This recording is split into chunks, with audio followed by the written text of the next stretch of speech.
ব্রাহ্মণবাড়িয়ার আশুগঞ্জ মোকামে কমেছে ধানের দাম। গত এক সপ্তাহের ব্যবধানে প্রতিমণ ধানের দাম কমেছে ৮০ থেকে ১০০ টাকা। পাইকাররা জানান, দূর দূরান্ত থেকে বেশি লাভের আশায় মোকামে ধান এনে লোকসান গুনতে হচ্ছে।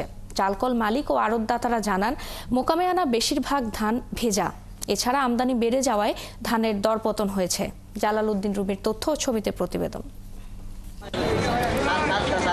পূর্বাঞ্চলের গুরুত্বপূর্ণ ধানের মোকাম ব্রাহ্মণবাড়িয়ার আশুগঞ্জ। প্রতি মৌসুমে উৎপাদিত ধান নিয়ে কিশোরগঞ্জ, সিলেট, হবিগঞ্জ, নেত্রকোনা, ময়মনসিংহ ও জামালপুর সহ হাওড়াঞ্চল থেকে পাইকাররা নদীপথে ধান নিয়ে আসেন এখানে। চলতি মৌসুমেও আসতে শুরু করেছেন তারা। প্রতিদিন এই মোকামে ৮০ থেকে ৯০ হাজার মন ধান কেনা বেচা হচ্ছে। তবে আকস্মিকভাবে ধানের দাম কমে যাওয়ায় আর্থিকভাবে ক্ষতিগ্রস্ত হচ্ছেন পাইকাররা। তারা জানান, এক সপ্তাহ আগেও প্রতিমণ চিকন ধান ১১০০ টাকা দরে বিক্রি হলেও এখন বিক্রি হচ্ছে ১০৩০ থেকে ১০৫০ টাকায়, আর মোটা ধান বিক্রি হচ্ছে ৮৭০ থেকে ৯০০ টাকায়। অথচ পরিবহন সহ এই ধান আনতে খরচ হয় ১০৫০ টাকা পর্যন্ত।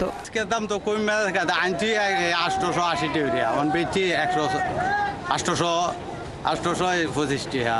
এখন ৩০ টাকা ২০ টাকা করে বেচছে, আমরা অনেক টাকা লোকসান হইতেছে। সরকারি লিড দরকার নেই, প্রথমে বাজারটা উঠতেছে এখন ব্যাপারে মারিয়েছে, এখন কমতেছে তো বাজারটা, আমরা মারিয়েছি। দাম কমার পেছনে কোনো কারসাজি নেই বলছেন চালকল মালিক ও আড়তদাররা। তারা জানান, আমদানি বেড়ে যাওয়ায় দাম কিছুটা কমেছে। এছাড়া মোকামে আসা বেশিরভাগ ধানই ভেজা হওয়ায় দাম কম দিতে হচ্ছে।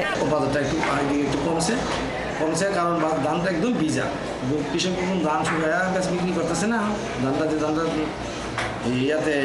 ইয়ার থেকে আপনার জমির থেকে তুলতেছে লগে মেশিনে, এই ধানটি সাথে আবার থেকে বিক্রি করে।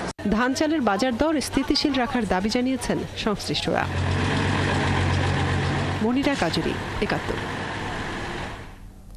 ব্রাহ্মণবাড়িয়ার আশুগঞ্জের ধানের মোকামের খবর জানাতে যুক্ত হচ্ছেন সহকর্মী জালালউদ্দিন রুমি।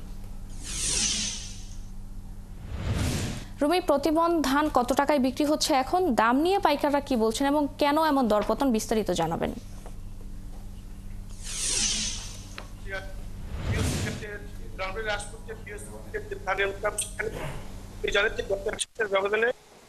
ধানের দাম কমেছে ৮০ থেকে ১০০ টাকা।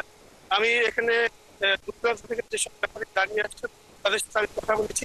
তারা বলেছেন যে লাভের আশায় তারা ধান নিয়ে এসে এখন লোকসান করছেন। পূর্বাঞ্চলের এই গুরুত্বপূর্ণ মোকাম বড় মৌসুমের ধান নিয়ে কিশোরগঞ্জ, ময়মনসিংহ, নেত্রকোনা, জামালপুর, সিলেট, হবিগঞ্জ সহ হাওড়া অঞ্চলের যে পাইকাররা রয়েছেন তারা নদীপথে এই মোকামে ধান নিয়ে আসেন। প্রতিদিন সকাল থেকে সন্ধ্যা পর্যন্ত এই মোকামে ধান কেনা বেচা চলে। প্রতিদিন প্রায় আপনি জানেন যে ৮০ থেকে ৯০ হাজার মন ধান কেনা বেচা হচ্ছে। ব্যাপারীরা জানান, ধানের দাম কমে যাওয়ার কারণে কিন্তু তারা আর্থিকভাবে ক্ষতিগ্রস্ত হচ্ছেন। ধানের দাম কিন্তু এখনো অপরিবর্তিত রয়ে গেছে। গত এক সপ্তাহ আগেও এখানে প্রতিমণ চিকন ধান ১১০০ টাকা করে হলেও এখন তা ১০২০-৩০ টাকা এবং মোটা ধান ৮২০-৩০ টাকায় মন ধরে বিক্রি হচ্ছে। আমি এখানে ব্যাপারীদের সাথে কথা বলেছি, তারা আমাকে বলেছেন যে হঠাৎ করে দাম কমে যাওয়ার পিছনে কোন কারসাজি আছে কিনা সেটির জন্য প্রশাসন খতিয়ে দেখে। আমি কথা বলেছিলাম জেলা খাদ্য নিয়ন্ত্রণ কর্মকর্তার সাথে, তিনি আমাকে বলেছেন যে তাদের প্রায় ১৬টি টিম ধানের বাজার এবং ধানের মোকাম এবং চালের বাজার পর্যবেক্ষণ করছেন। এখানে এখন পর্যন্ত তাদের নজরে অস্বাভাবিক তেমন কিছু চোখে পড়েনি। আপনি জানেন যে তিনি আমাকে বলেছেন যে আগামী ২৪শে এপ্রিল থেকে এখানে সরকারিভাবে ধান সংগ্রহ অভিযান শুরু হবে। তখন ধানের দাম আবার কিছুটা স্বাভাবিক অবস্থায় ফিরে আসতে পারে। আর এখানে সিন্ডিকেটের বিষয়ে আমি কিনা জানতে চেয়েছিলাম যে জেলা চালকল মালিক সমিতির সাধারণ সম্পাদকের কাছে। তিনি বলেছেন যে আসলে এই মোকামে কোনো সিন্ডিকেট নেই। এখানে আসলে যে ধানগুলো মোকামে আসছে অধিকাংশ ধানই কাঁচা। এখানে তারা কৃষকরা কিন্তু ধন্যবাদ রুমি আমাদের সঙ্গে যুক্ত হওয়ার জন্য। আমরা পরবর্তীতে আপনার সঙ্গে আবারও যুক্ত হব। দর্শক, ব্রাহ্মণবাড়িয়ার আশুগঞ্জ থেকে ধানের মোকামের খবর জানাচ্ছিলেন সহকর্মী জালালউদ্দিন রুমি।